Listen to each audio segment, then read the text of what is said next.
Hi there, and thanks for tuning in again.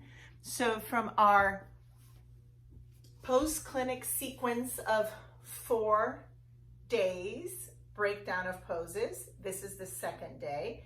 This is the day where we move from headstand prep to headstand, or we simply just learn headstand prep.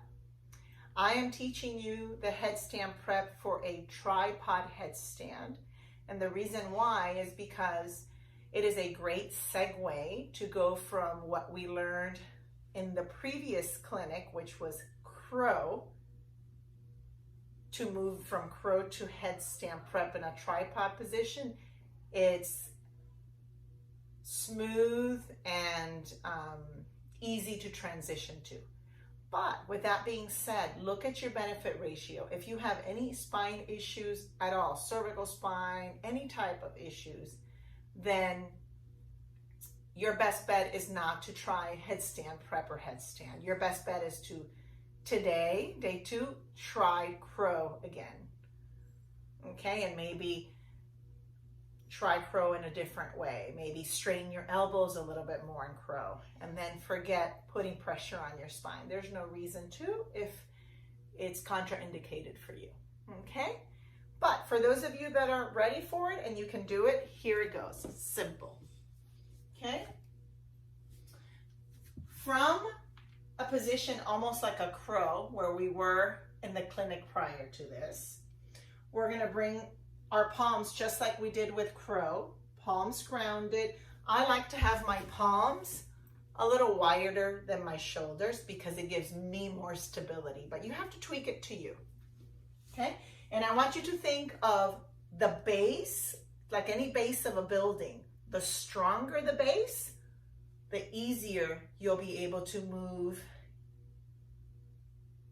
to your pose.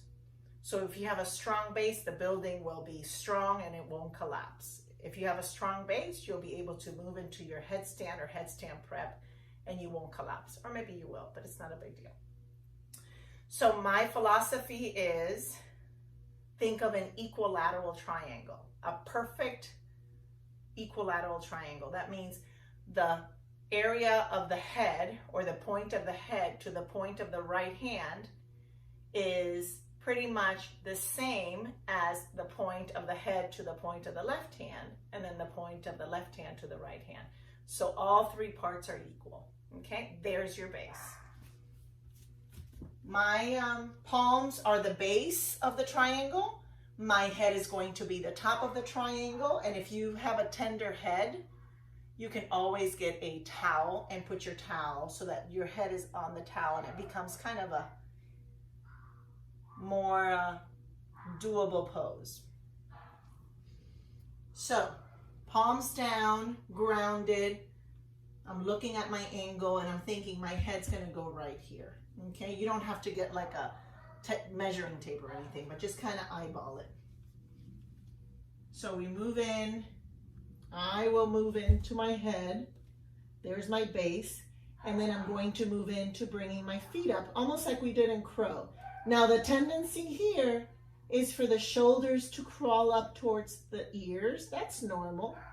So draw the shoulders away from the ears and then hug the navel towards the spine, and it becomes almost like you're so light. Look, my knees are not even on my upper arms. I am light as can be, okay? There is my headstand prep. It looks like crow did if you did crow the day before.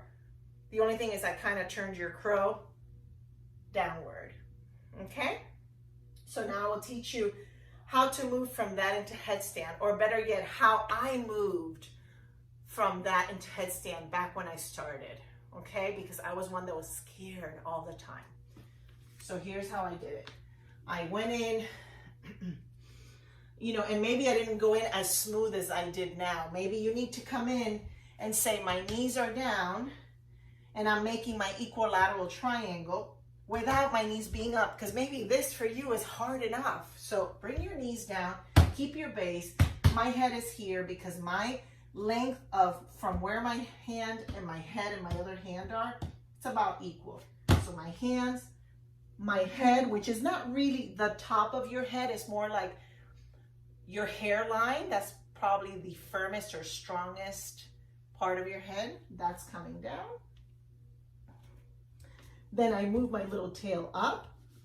Make the adjustments so that your head feels right. So if I tell you, put it on where the hairline is and that irks you or hurts you, then move it so it works for you. Then hug the navel in. I'm going to bring one leg up, then the other. So I just showed you a different approach to where we were before. And then again, look, I'm off my arms.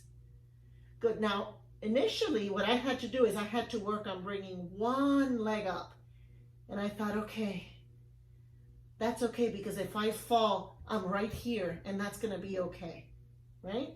So if you do one leg, then do the other leg, and then you find stability. I might fall, but, right? And then eventually, you work both legs up, up, up, up, up, up, up. And then the big thing is your elbows have to stay pulled in, as if you're holding a beach ball in between your elbows. Because if your elbows spread out, and I won't do it because I don't want to fall, I might fall. I might lose that strong base we were talking about before. Okay? Give it a try. Day 2. I hope you enjoy it. Have fun with it. Do it a bunch of times. Practice. Thanks for tuning in.